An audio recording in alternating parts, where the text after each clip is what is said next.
Let me immediately assure you that there is nothing personal in the words that I'm about to read to you at this moment.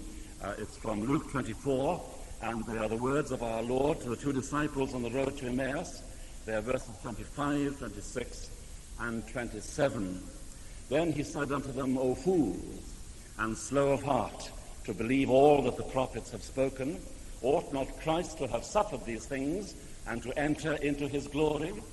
And beginning at Moses and all the prophets, he expounded unto them in all the scriptures the things concerning himself. For very many of the 24 years it was my joy and privilege to be here among you, we met at 8 o'clock on many, many Easter Sunday mornings, and invariably we read Luke chapter 24 together. We followed that with the sacrament of the Lord's Supper, and we had already, you may remember, we had already sang 24 hallelujahs. That's a wonderful way to begin Easter Sunday morning, or any Sunday morning. Christ the Lord is risen today. Hallelujah. And a hallelujah comes at the end of every line of that remarkable hymn. Well, I still remember those Easter Sunday mornings, and I still remember the sheer wonder and the joy of that wonderful 24th chapter of Luke's Gospel.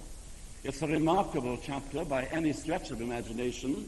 It begins with the morning of the resurrection, and it ends with the disciples' view of our Lord ascending up on high until there's a cut-off point and a cloud receives him out of their sight, and he returns to the glory that he had with his Father from all eternity. There is a tremendous parallel between Luke 24 and the Acts of the Apostles chapter 1. In the Acts of the Apostles chapter 1, you read a verse that goes something like this, about our Lord showing himself alive after his passion by many infallible proofs, being seen of them 40 days, and speaking of the things pertaining to the kingdom of God. So what you find in Luke 24 is one of those 40 days when he showed himself alive to his disciples by infallible and truly convincing truths and experiences. So it's a lovely chapter. I find myself reading it over and over and over again. It paints so many wonderful pictures of our Lord. For example, confronted with two disciples whose thinking has suffered some malfunction, they're not thinking clearly, correctively, sequentially, he deals with their thinking in a very wonderful way. He asks questions. In his ministry, he answered many questions. But there's a proverb which says, judge a man not so much by the answers that he gives as by the questions that he asks. We say a lot about ourselves by the questions that we ask. It is a thinking man, it is a thinking mind that asks questions as well as answers questions. And our Lord here is drawing out, as it were, the thought processes of these two sad and despondent disciples on their way to the town of Emmaus. It's a lovely picture of him. And because they are thinking in a measure, he can rebuke their thinking and their inability to follow their thinking through to a conclusion. Switch for a moment from the Emmaus Road to the upper room in Jerusalem, and there is a group of disciples. They're frightened, they're terrified. The shepherd has been taken, maybe now it's their turn shortly, and they're petrified. He doesn't rebuke them. He goes into their company, and wonder of wonders, he breathes his peace upon them. This is extraordinary. You see, as Isaiah said, he is a wonderful person. His name is wonderful. He is Counselor. But you can join those two words together and you can say, he is a wonderful Counselor. He knows how to deal with every and any situation. Foolish people on the road to Emmaus, you fools, slow of heart to believe. Petrified disciples in the upper room. He breathes his peace upon them. He doesn't merely say, I wish you had my peace. He's not simply saying, why don't you have the sort of peace that I talked about and long to give to you? No, he's doing more than that. It's almost something assertive. It's like in the house of Jairus up in Capernaum. Little girl, I say to thee, arise. The Greek says, little girl, I'm telling you to get up. And with a command there goes the power. With a command there goes the enabling. So he breathed his peace upon them. Then he dealt with any last vestige of fear or of doubt. And then he opened up their understanding. But here, on the road to Emmaus, remarkable picture of our Lord dealing with disciples who ought to know better, who are not thinking as clearly and crisply and logically and sequentially as they ought to be thinking. O fools, and slow of heart to believe all that the prophets have spoken. So, if you want to know where to read in the Bible one morning when you wake up or one night before you go to bed, Luke 24. It's a wonderful chapter. One of those many days when Jesus showed himself alive to his disciples by many, many, many infallible proofs. The whole of Luke's gospel is wonderful. It's written by a doctor. He has an orderly mind. It has a prologue, verses 1 to 4, chapter 1. It has volume 1 of his writings in the rest of the gospel.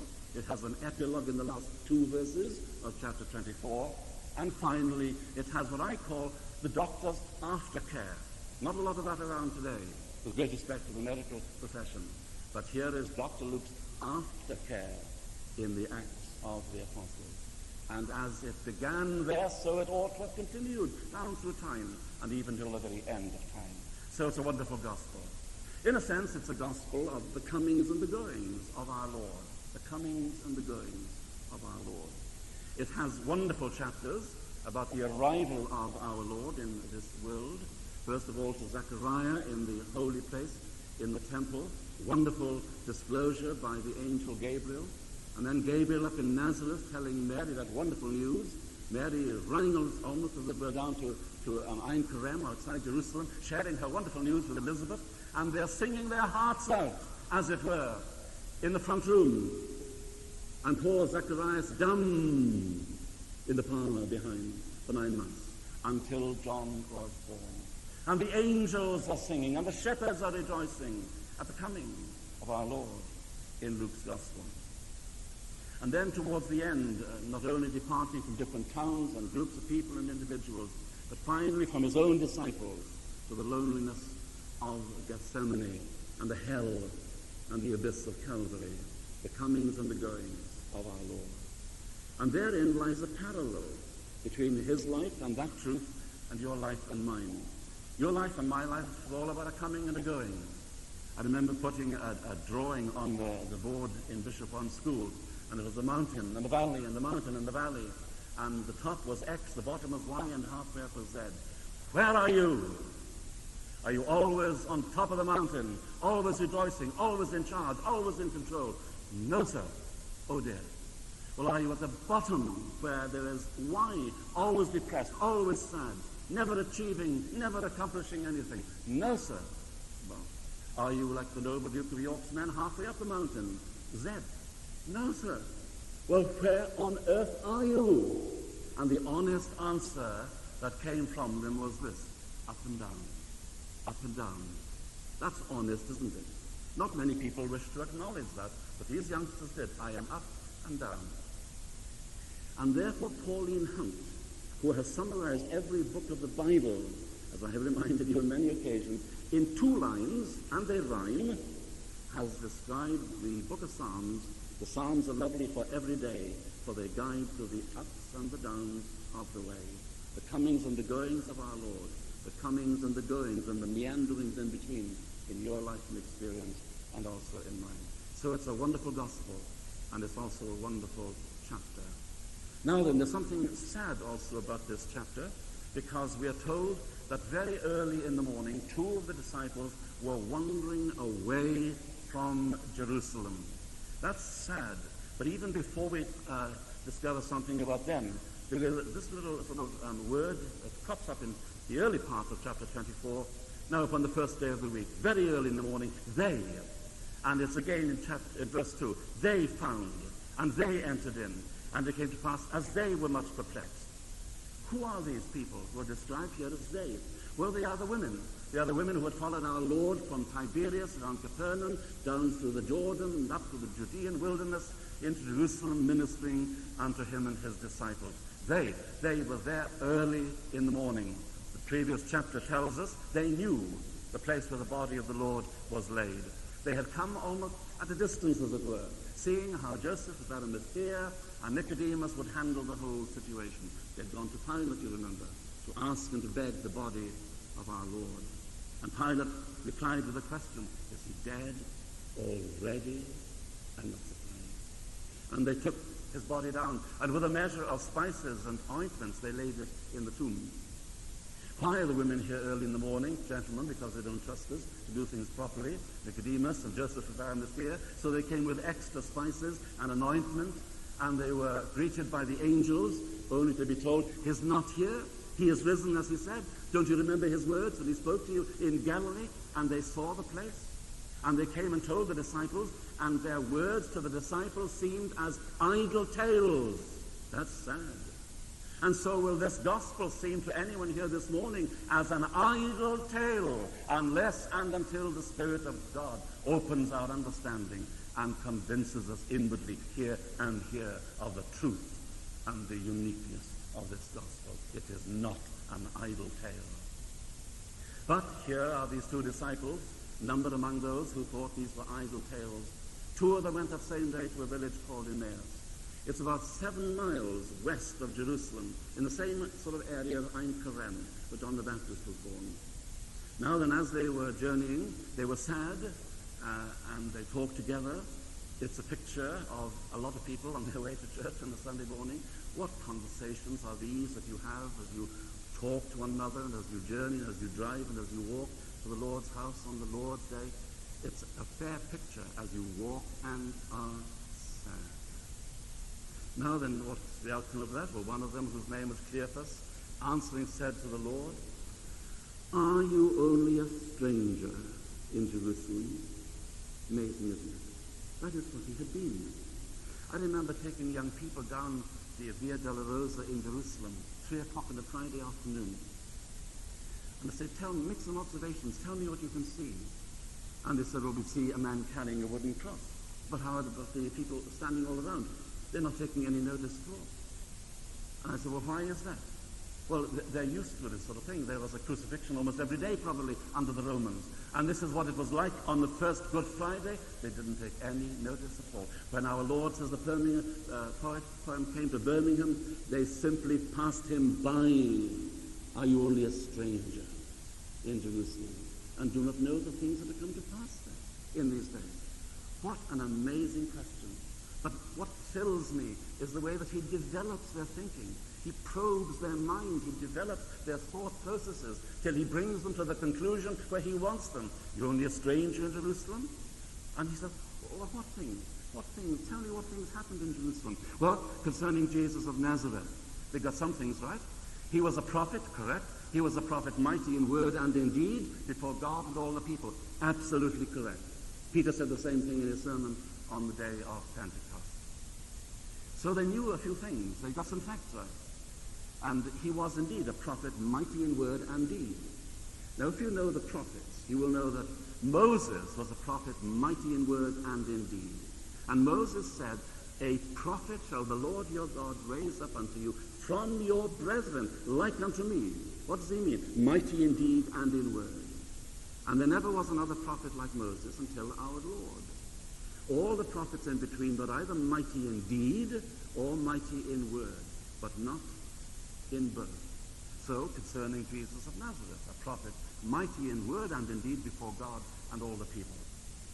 And our rulers took him, and they condemned him to death, and have crucified him. And you know, we had thought, we had trusted, past tense, that it should have been he, past tense, who would have redeemed Israel. What sort of redemption were they looking for? Well, not the kind that you and I are talking about, and I hope rejoicing in this morning. No, it was sort of a reclamation of the land, a reclamation of the kingdom, a restoration of the throne and the rule of their ancient King David and so on. We trusted it had been he which should have redeemed Israel. And beside all this, today is the third day since these things were done. And that's their reply to his question, why are you sad as you walk in this way? And then oh yes, by the way, they said, some of his disciples came and said he was alive. They went to the tomb and they saw the clothes laid. Notice this, but him they saw. They're talking to him and they're telling him that the ladies and others, but him they saw not. What amazing words and phrases are here. Their eyes were beholden, that they should not know him. There were some people who went to the tomb, but him they saw not. And then eventually, as far as they're concerned, their eyes would be opened and they would know him and see him and rejoice in him as he is. An amazing reply. And all the time he is being a wonderful counselor, a wonderful counselor. He comes now to the point and the crunch, as it were, in his conversation with them, and he addresses these words, O fools, and slow of heart to believe all that the prophets have spoken. So they're walking away from Jerusalem. That's sad. It's the very opposite that ought to be the case. It's always a joy to go to Jerusalem, to be in Jerusalem. Well, do I remember how difficult people find it to sleep on the El Al flight to Tel Aviv. They're so excited. You can hardly imagine anyone saying or singing, last night I lay sleeping, that you're excited. But still there came a dream so fair. I stood in old Jerusalem beside the temple there. And one night as we traveled up to Jerusalem, the coach driver played that tape on the radio. And it's a joy as the sun rises to stand on the Mount of Olives, to look down upon this golden city and to read some of the Hallelujah Psalms which the Jews would sing as they approached Jerusalem on their great feast days. Here's one or two. Great is the Lord, and greatly to be praised in the city of our God, in the mountain of his holiness. Beautiful for situation. This is Jerusalem. The joy of the whole earth is Mount Zion on the sides of the north, the city of the great King. Here's another one. Our feet shall stand within thy gates, O Jerusalem. Pray for the peace of Jerusalem. Now, these disciples are walking away from all that. The whole of the Old Testament is geared towards Jerusalem. And now they're walking away from Jerusalem. Sad, sad disciples. I find that it's a hard thing to leave Jerusalem. And on the night before we go into the Galilee, I always like to read Matthew chapter 28. Jesus said, I go before you into Galilee. There you shall see me, not only in Jerusalem and its environs, but also in the Galilee and the peace of Galilee. So the questioning has continued, and so he rebukes them. And there are times in your thinking and in my thinking when we need that kind of rebuke from our Lord. And the Word of God is full, of course, of rebukes. So what he is doing here, in essence, is correcting their understanding. O fools, and slow of heart to believe all that the prophets have spoken. I suspect, therefore, that they were believing some of the things which the prophets had spoken. It's easy to do that. It's easy to pick and choose. It's easy to see all that they had to say and all that they had to predict, merely in terms of some earthly kingdom or restoration of some earthly kingdom of King David and so on. No, you must believe all that the prophets have spoken. Don't know how about you, but I'm really thinking quite hard about putting a little pamphlet or booklet together on the little words of Scripture. Here's one. O fools and slow of heart to believe all that the prophets have spoken. As you received Christ Jesus the Lord, so walk ye in him. And the whole of the Old Testament, in a sense, is all about two words. If, then. If you will walk in my ways, if you will love me and delight in me, then I will bless you. It is such a marvelous phrase that even parents at Christmas time and Father Christmas have now adopted it as their own. If, then. It's the whole principle of the Old Testament revelation. So he rebukes them. You must believe all that the prophets have spoken. He then proceeds to instruct them. And if you think about it, that instruction took almost the whole day. And not surprised. Very early in the morning, they are wandering away from Jerusalem, going westwards. And then, when the revelation to them from him came to an end, they said, look, it is toward evening, and the day is fast spent. So his exposition of himself from the Old Testament scriptures would have taken all day long. Beginning at Moses. What do we mean? What does Luke mean when he says beginning at Moses? Does he mean Moses and the Passover? Does he mean Moses in the bulrushes? Does he mean Moses in Midian looking after his father-in-law's sheep? Does he mean Moses on Mount Sinai? He means the book of Genesis, chapter 1, verse 1. That's Moses. The 5 books of Moses. Genesis, Exodus, Leviticus, Numbers, Deuteronomy. And just as Moses in Deuteronomy wrote about his death before he died, so he wrote about Genesis before he was born. Quite simple. God speaks his word from eternity. There is no time. It's timelessness in eternity. So that word is always a present word. Therefore, there's no problem about the inspiration and Moses being the author of the first 5 books of the Bible. Our Lord has a lot to say from Moses, from the Pentateuch, concerning himself. Genesis tells how it all began, the world, redemption, sin and man. In Exodus we plainly see how God can set his people free. Leviticus shows the way to God only through sacrifice and blood, beginning at Moses, and then all the prophets, major prophets, minor prophets, prophets in word, prophets in deed, right to the very last one, Malachi. And the Lord shall suddenly come to his temple. I'm still clinging to that one for the second coming. Suddenly come to his temple. I'm waiting for the Jews in large numbers to be converted. And then I'm waiting for the trumpet to sound and for the Son of God to appear on the clouds of heaven. The Lord shall suddenly come to his temple. And all the prophets. Well, what in all the prophets? Oh, the things concerning himself, leading the great Charles Haddon Spurgeon to write volume after volume after volume of Christ in the Old Testament. Christ in the Old Testament. The things concerning himself. And they drew near to the village whither they went. He made as though he might have gone a bit further, but they constrained him. This is Eastern hospitality. Abide with us. Just toward evening, the day is fast spent. And they went in to tarry. He went in to tarry with them. And they sat down and they had a common meal together. Meat is an overall word to describe all the food that's on the table, even if none of it is meat. And they sat together, and he took bread, and he blessed it, and he brake it, and he gave to them. And they began to think a little more clearly and a little more crisply.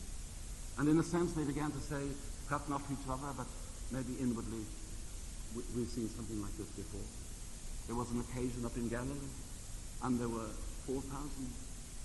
And then there were 5,000, or there were 2 occasions. It wasn't a mistake in the writing. It could be 4, could be 5. No, there were 4,000, and they were fed miraculously. There were 5,000, and they were also fed miraculously. And we saw the food being multiplied in his hands as he broke it. We've been here before. And then they looked a little more closely, and they could have said one to another, or maybe just to themselves, those hands. There are marks of nails in those hands. This is post-Calvary. This is the morning of the resurrection. And suddenly, by an action of the Spirit of God from heaven, their eyes were opened, and they knew him. I can think of no more wonderful verse in all of Scripture than that one. Their eyes were opened, and they knew him. Wonderful to have eyes opened to know Christ. Well do I remember, 8:45, December the 2nd, 1951, Lower Gallery Town Hall in Birmingham, when my eyes were opened, and I knew him. And I will never, ever, ever, ever forget that precious moment. Their eyes were opened. Their eyes were unlocked by the Spirit of God. The veil was taken away. Their eyes were opened. And they knew him. And in his sovereign way, he vanished, disappeared out of their sight. Where's he going? Oh, I will tell you. He is going to spend some more time that day or the next day or maybe even during the night with others of his disciples. Many infallible proofs, remember? Or as the hymn puts it, there were 99 that safely lay in the shelter of the fold, but one was up on a hill far away, far off from the sheep and the fold. And what do the people say? Lord, thou hast here thy 99. Are these not enough for thee? No, he says, this of mine has wandered away from me. And listen, thank God for it. I go to the desert to find my sheep. Praise God, I say for that. So he has ministered to these 2 disciples. He has taught them to think crisply and clearly and follow their thinking right through. Their eyes are open, they see him, they know him.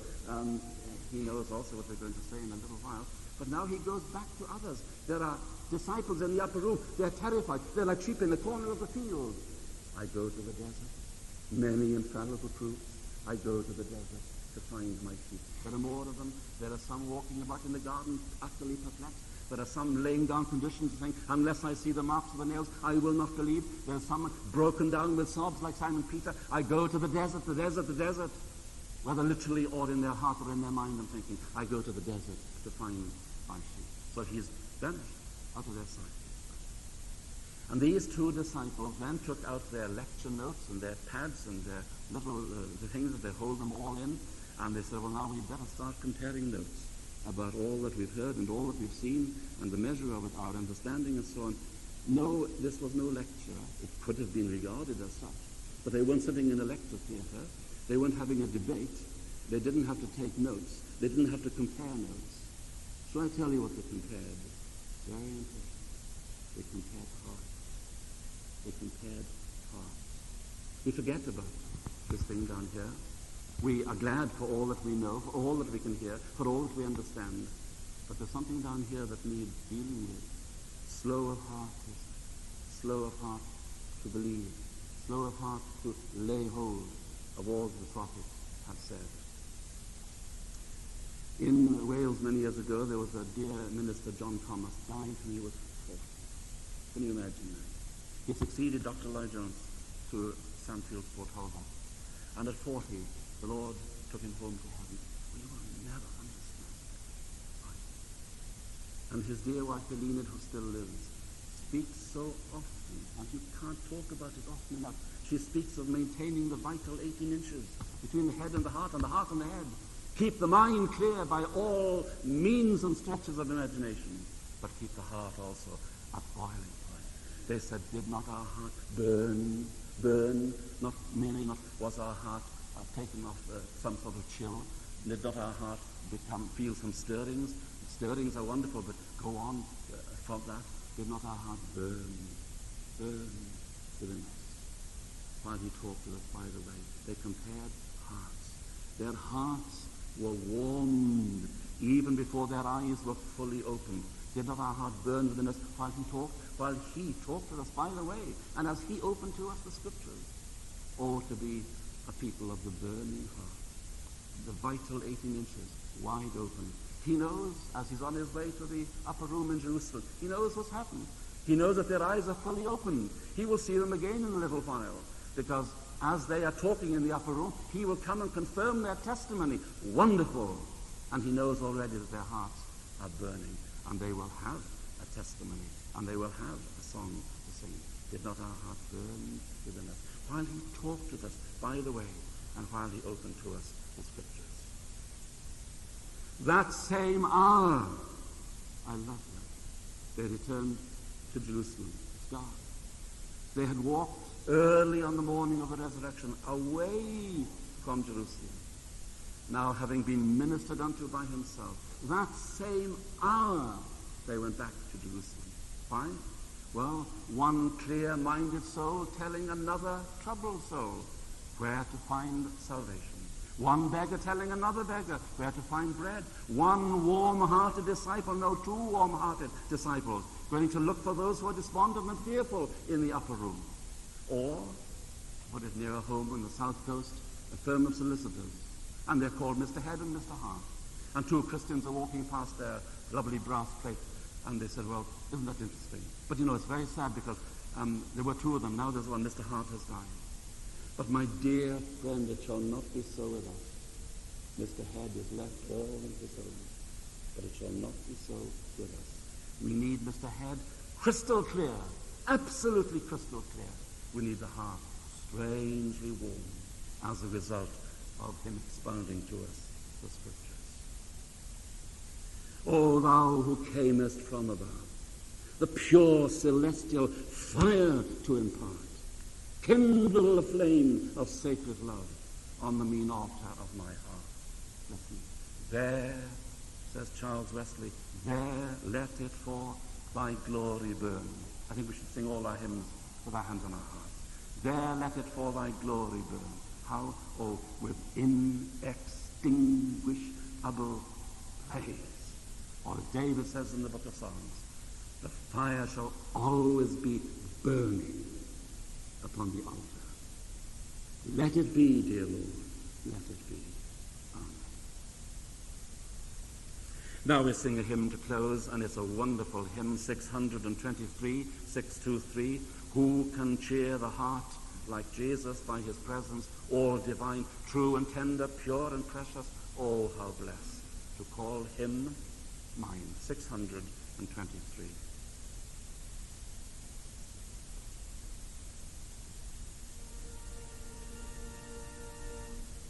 So may the amazing grace of the Lord Jesus Christ, the love of God our Father who gave and sent him to be the only Savior, and the life-giving ministry of the Holy Spirit who makes him known, real, personal, and very precious, manifestly be with us all today and evermore. Amen.